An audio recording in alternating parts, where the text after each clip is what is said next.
مخالفین یہ کہتے ہیں کہ امریکہ میں بیٹھے ہوئے یہ غامدی صاحب یہ بات کیوں نہیں کرتے، تو اس سے پھر کچھ ان کے ذہن میں شکوک و شبہات پیدا ہوتے ہیں کہ بھئی امریکہ میں بیٹھے ہوئے نا، یہ بات کیوں کریں گے وہ۔ تو میں اس کے بارے میں جاننا چاہتا ہوں کہ اگر آپ کو اس سے اتفاق نہیں ہے تو یہ امریکہ میں بیٹھے ہوئے کیا یہ بات کہنے کی پوزیشن میں ہوں گے؟ بسم اللہ الرحمن الرحیم، السلام علیکم۔ غامدی صاحب کے ساتھ سوال و جواب کی نشست کو لے کر حاضر خدمت ہیں۔ آغاز کرتے ہیں آپ سے، شکریہ آپ کے وقت کا۔ سوال یہ پوچھا جاتا ہے کہ یہ مغربی دنیا جس کے بارے میں کہا جاتا تھا کہ یہ قانون کی حکمرانی، حق خود ارادی، جمہوری اقدار، انسانی حقوق، اس کا علم لے کر اٹھی ہے، دوسری جنگ عظیم کے بعد اقوام متحدہ بنی ہے، اور کچھ لوگوں کو عقل و شعور آیا ہے پرانی طرز کے اوپر، جس طرح بادشاہ اور فاتح معاملہ کرتے تھے۔ دنیا تبدیل ہوئی ہے، مسلمانوں کو بھی تبدیل ہو کر اس بدلتی ہوئی دنیا میں اپنی تعمیر کی طرف توجہ دینی چاہیے۔ لیکن جو چیزیں سامنے آ رہی ہیں اس سے تو یہ واضح ہوتا ہے کہ گویا ان کے مخفی عزائم کو ایک طرح سے دوبارہ سے آواز مل گئی۔ یہ پوچھنا آپ سے چاہتا ہوں کہ یہ جو کچھ ہو رہا ہے تو دنیا تو پھر اسی ڈگر پہ کھڑی ہوئی ہے، جس بدلتی ہوئی دنیا کی آپ تصویر دکھا رہے تھے، وہ دنیا تو نہیں بدلی؟ دنیا کی تصویر ہمیشہ سے یہی تھی، اس میں اس طرح کی کوئی تبدیلی نہیں آئی تھی جس کا خواب ہم دیکھنے لگ جاتے ہیں۔ یہ جس کی تصویر کشی آپ نے کرنے کی کوشش کی ہے، یہ جمہوریت، یہ قانون کی حکمرانی، یہ قوموں کا حق خود ارادی، ان چیزوں کو مغربی دنیا نے ہمیشہ اپنے اندر برتا ہے۔ باقی دنیا کے معاملے میں وہ اسی طرح چیزوں کو دیکھتے ہیں جس طرح سے فاتحین دیکھا کرتے ہیں، یعنی بڑی قوتیں دنیا پر نظم قائم کرتی رہی ہیں۔ اب تک دنیا کی تاریخ میں ایسا ہی ہوا ہے۔ دنیا کی تاریخ کے اوراق الٹ کے دیکھ لیں، اس میں ہمیشہ یہی ہوا کہ بڑی بڑی سلطنتیں وجود میں آ گئی۔ پہلے تو اس میں انسان ابھی خانہ بدوشی کی زندگی بسر کر رہے ہیں، پتھر کا دور ہے، ابھی کھیتی باڑی بھی شروع نہیں ہوئی، پھر آہستہ آہستہ شہر آباد ہونا شروع ہوئے۔ میں اس کی بات نہیں کر رہا، یعنی قریب کی دنیا وہ فاتحین کی دنیا تھی۔ بڑی سلطنتیں قائم کر لیتے تھے لوگ، وہ اپنی سرحدیں بھی تبدیل کرتی رہتی تھیں، اور ان سلطنتوں کے باہمی روابط کی بنیاد پر چھوٹے چھوٹے ملک، چھوٹے علاقوں میں رہنے والی قومیں، یا وہ قومیں جو زیادہ تر تمدن کے پچھلے مراحل سے تعلق رکھتی تھیں، وہ ان کی طفیلی بن کر زندگی بسر کرتی تھیں، یا ان کے زیر سایہ کہہ لیجیے، یا ایک حد تک ان کی پناہ حاصل کرتے ہوئے۔ بعض موقعوں پر حضرہ ہے عنایت خسروانہ وہ پناہ عطا فرما دیتے تھے، بعض موقعوں پر غیر معمولی اقدامات بھی کرتے تھے۔ تو یہی چیز ہے جس کو میں نے بارہا توجہ دلائی مسلمانوں کو کہ موجودہ دور میں جب براہ راست حکمرانی کرنا ممکن نہیں رہا تو ایک نظم کی صورت دی گئی ہے۔ وہ اقدار اپنی جگہ موجود ہے، اور اپنے ملکوں میں ان اقدار کے بہترین نمونے مغربی دنیا نے پیش کیے ہیں۔ اب یورپ میں دیکھ لیں، امریکہ میں دیکھ لیں، یعنی اپنے اندرونی نظام میں جمہوریت ہے، قانون کی حکمرانی ہے، مختلف اداروں میں اختیارات کی تقسیم ہے، ایک خاص طرح کا تحفظ رعایا کو حاصل ہے یا شہریوں کو حاصل ہے، ان کے حقوق اور ان کے فرائض متعین ہیں، ان حقوق و فرائض کی بالعموم پاسداری کی جاتی ہے۔ تو یہ ساری چیزیں تو اندرونی نظام سے متعلق ہے، اور اس میں شبہ نہیں کہ انسان کو ایک بڑا سبق دیتی ہیں۔ ہم لوگوں کو بھی یہ سبق دیتی ہیں کہ ہم اپنی اپنی حکومتوں میں ان اقدار کو فروغ دینے کی صحیح کریں۔ ہمارے ہاں بھی انسان کے بنیادی حقوق، قانون کی حکمرانی، جمہوریت، اسی طرح سے قوموں کا حق خود ارادی، یہ بنیادی سیاسی اقدار کی حیثیت سے مانے جائیں، اور ہم بھی ان کی پیروی کریں۔ لیکن جہاں تک دنیا کا تعلق ہے، یعنی اپنے ملکوں سے باہر، وہاں تو ان اقدار کی پیروی پہلے دن سے کبھی نہیں کی گئی۔ وہاں یہی اصول تھا کہ یہ 5 بڑی طاقتیں ہیں، انہوں نے پہلی جنگ عظیم بھی جیتی ہے، دوسری جنگ عظیم بھی جیت لی ہے، اب ان کی حیثیت عالمی فاتحین کی ہے۔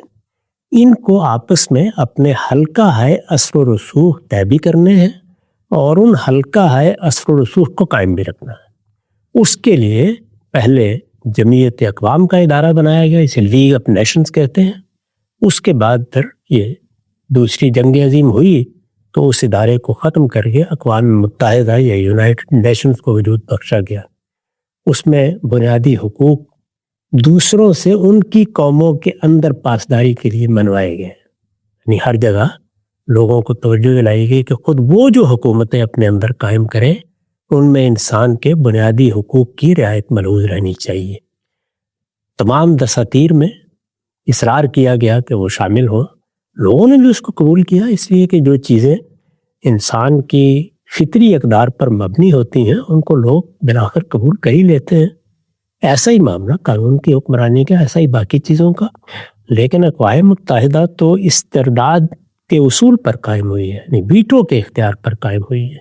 اس میں یہ نہیں کیا گیا کہ جنرل اسمبلی میں یا مجلس عمومی میں قومیں اکٹھی ہو گئی ہیں، انہوں نے ایک فیصلہ کر لیا ہے، جمہوریت کی قدر کو پیش نظر رکھ کر ان کے فیصلے کو اب عالمی سطح پر نافذ کیا جائے. یہ تو کبھی نہیں طے کیا گیا.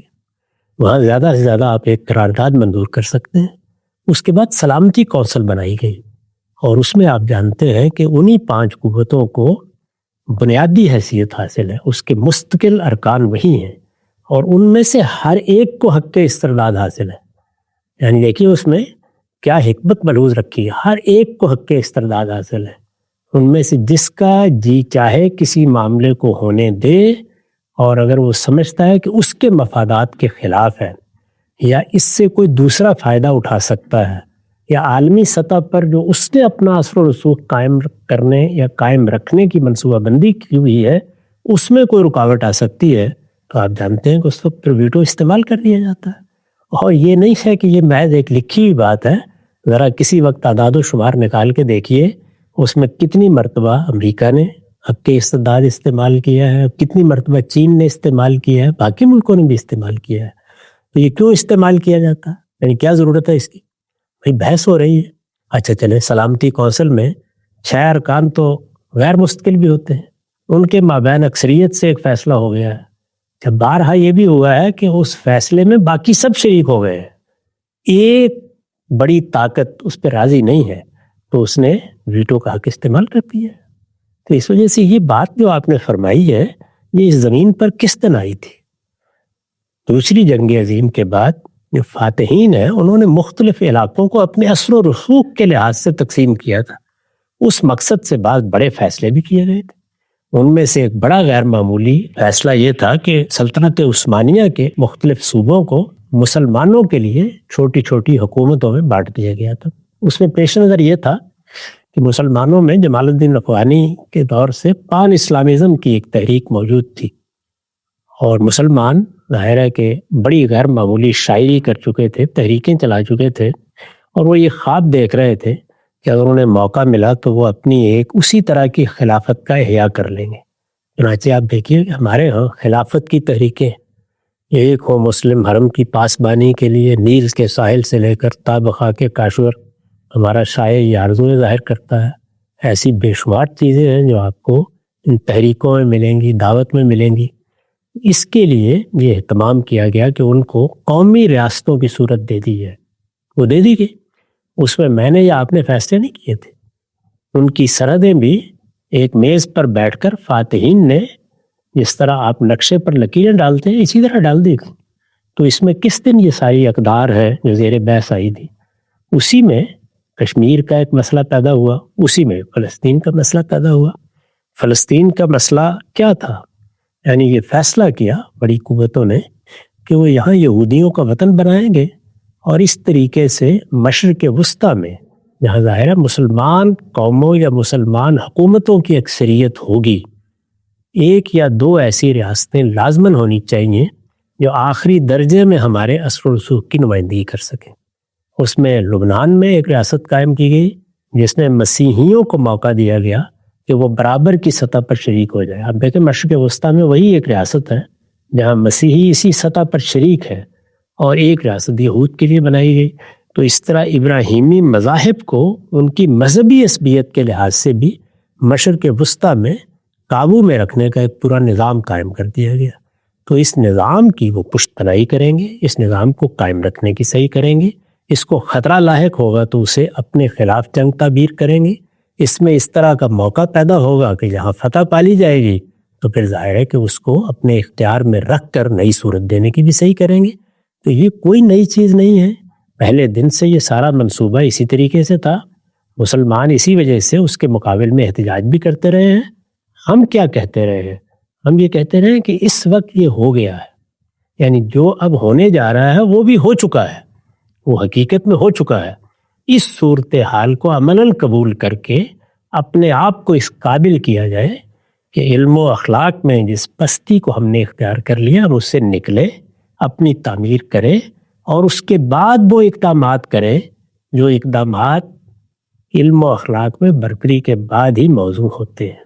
تو یہاں تدبیر سے اختلاف ہے، صورتحال سے تو کوئی اختلاف نہیں ہے۔ میں بھی وہی کہتا ہوں، آپ بھی وہی کہتے ہیں، آج شخص وہی کہتا ہے۔ ایک نقطہ واضح ہو گیا۔ اچھا ہم سب یہ بیان کیجئے گا، چونکہ آپ کو پتہ ہے مسلمان ملت کے اندر جو اپنی عظمت رفتہ کھوئی ہوئی طاقت کی بازیافت کی خواہش ہے، اسی طریقے سے جذباتیت ہے جو مسلم امت کے مذہبی لیڈروں نے پیدا کر دی ہے، آپ بڑے عرصے سے توجہ دلا رہے تھے کہ بھائی جو کچھ تمہیں مل چکا ہے پلیٹ میں رکھ کے دیا گیا ہے، 2 ریاستیں بنا لی جائیں، یروشلم کو انٹرنیشنل سٹی کا درجہ دے دیا جائے، یہ ہمارے مفاد میں ہے، ہمیں امن کے وقفہ درکار ہے، ہم لوگ شکست خوردہ ہیں، تو ہمیں اس زاویے سے چیزوں کو دیکھنا چاہیے۔ انصاف کی بحثیں یا میراث کی بحثیں یا زمین پر قبضے کی بحثیں یہ اس وقت کارگر نہیں ہوگی، اس کے نتیجے میں جو کچھ ہے وہ بھی چلا جائے گا، عملاً وہ جاتا ہوا اب نظر آ رہا ہے۔ پوچھنا میں آپ سے چاہتا ہوں اگلی بات کہ اگر عالمی قوتیں یہ طے کر لیتی ہیں کہ اس خطے کے اندر مسلمانوں کی اب کوئی عملی حکومت یا اتنی بڑی تعداد ہونی ہی نہیں چاہیے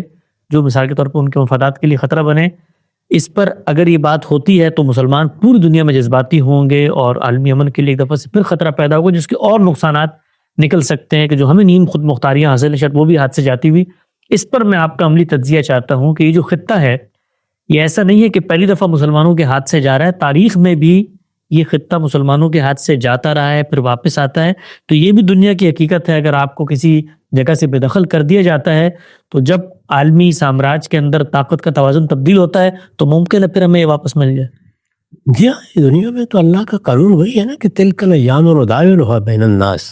جو بات ہم سمجھانے کی کوشش کرتے رہے ہیں وہ یہ ہے کہ اس وقت جو کچھ ملا ہے وہ ان حالات میں خدا کی بہت بڑی عنایت ہے۔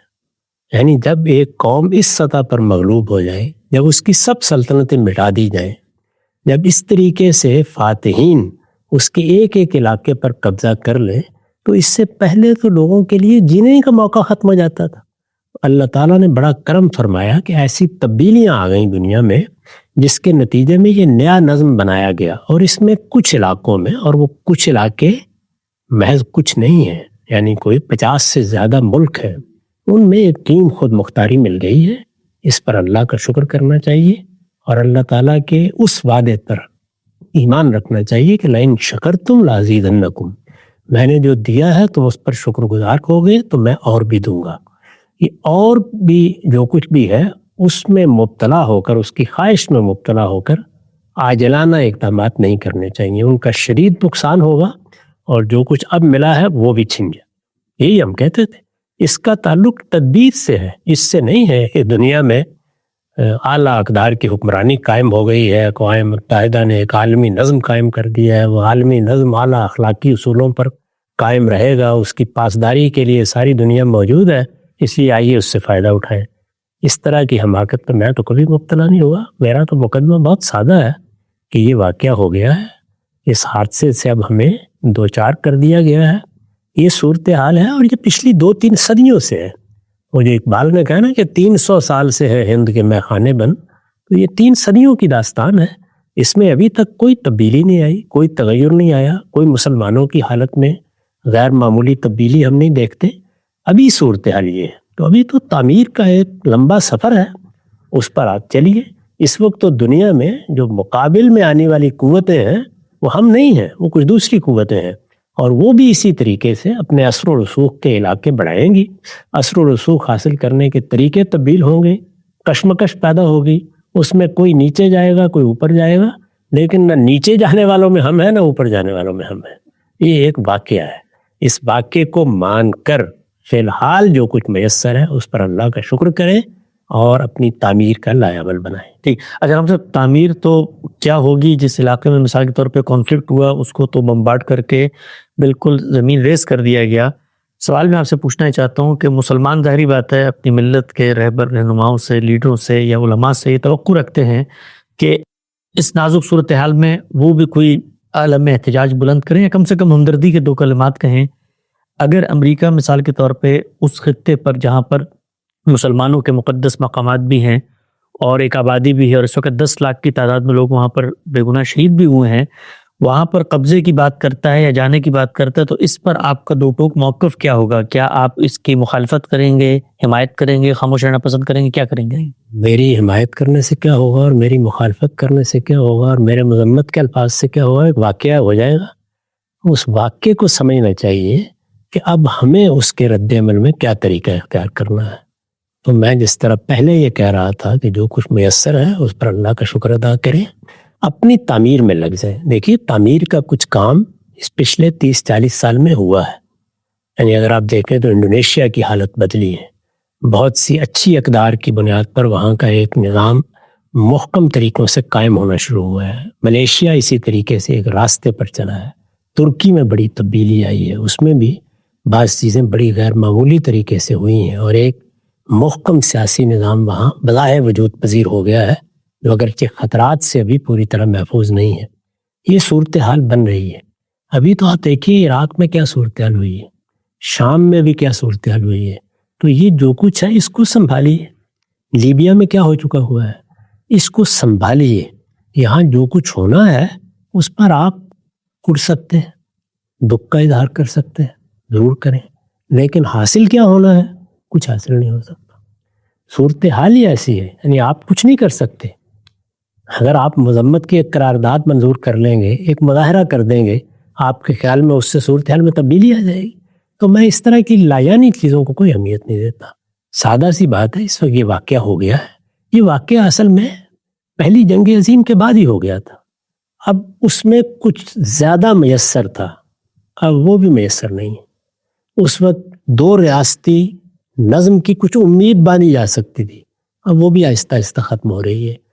اسی طرح کا معاملہ کشمیر میں ہوا ہے. آپ دیکھ لیجیے وہاں پر بھی آہستہ آہستہ وہ جو تقسیم ہو گئی تھی، جیسے پنجاب کی تقسیم ہو گئی تھی، اسی طرح کشمیر کی بھی تقسیم ہو گئی ہے. کرنا کیا ہے؟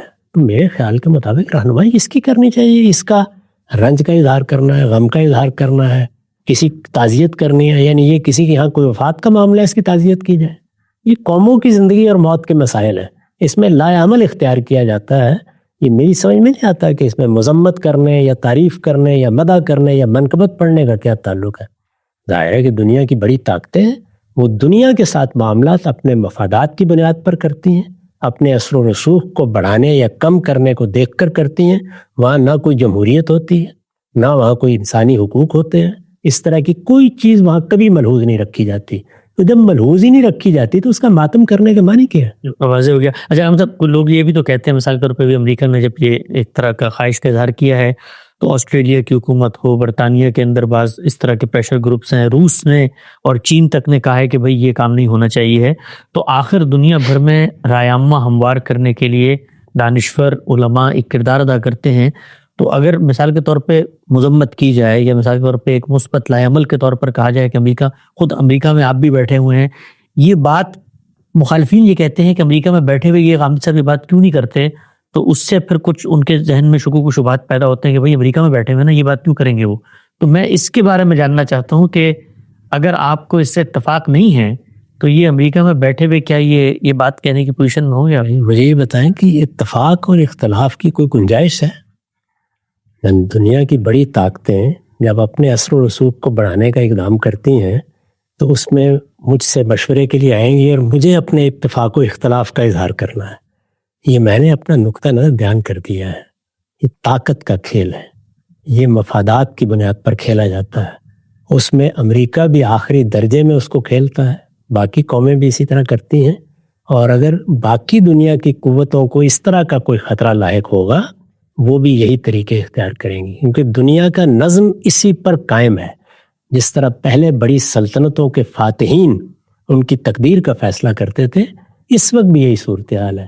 اس میں احتجاج کرنے سے یا آسٹریلیا نے یہ کہہ دیا، یورپ نے یہ کہہ دیا، قوت کے فیصلے قوت کی بنیاد پر ہونے ہیں.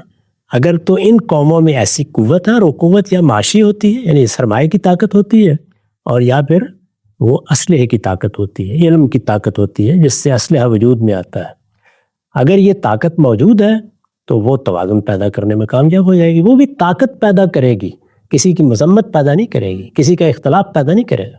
یعنی اگر عالمی طاقتیں یہ سمجھتی ہیں کہ یہاں پر اس طرح سے امریکہ کا اثر و رسوخ نہیں قائم ہونا چاہیے، تو نہیں ہوگا. تو پھر وہ اس میں مزاحمت کریں گی، یعنی مزاحمت کریں گی.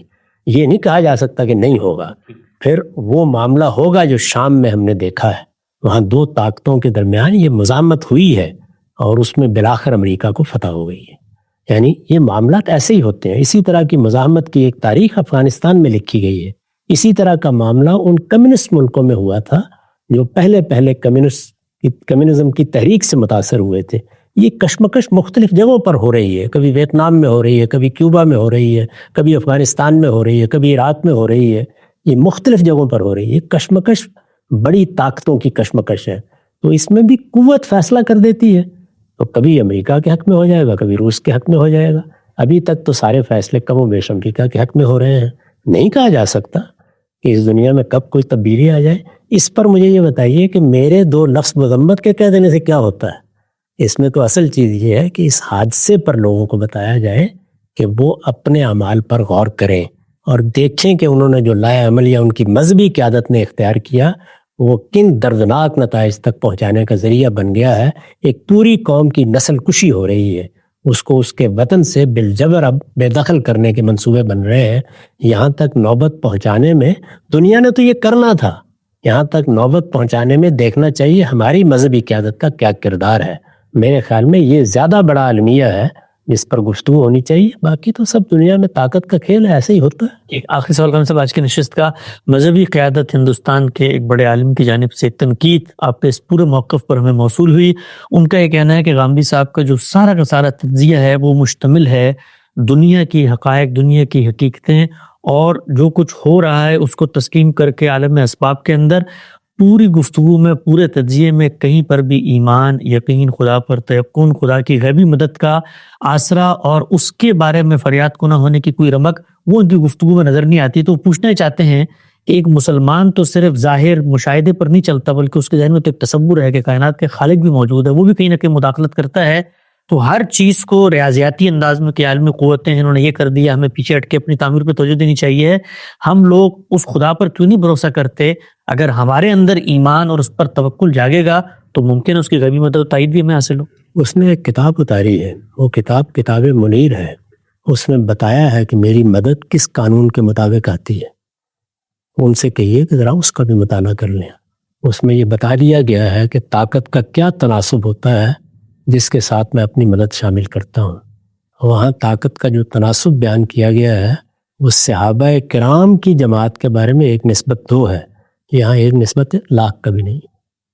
تو اس میں ایسی احمقانہ حرکت کیوں کروں جو مسلمان میدان عرفات میں مسلسل کرتے ہیں کہ فلاں اور فلاں کی توپوں میں کیڑے پڑے، وہ توپیں اور زیادہ بڑی ہوتی جا رہی.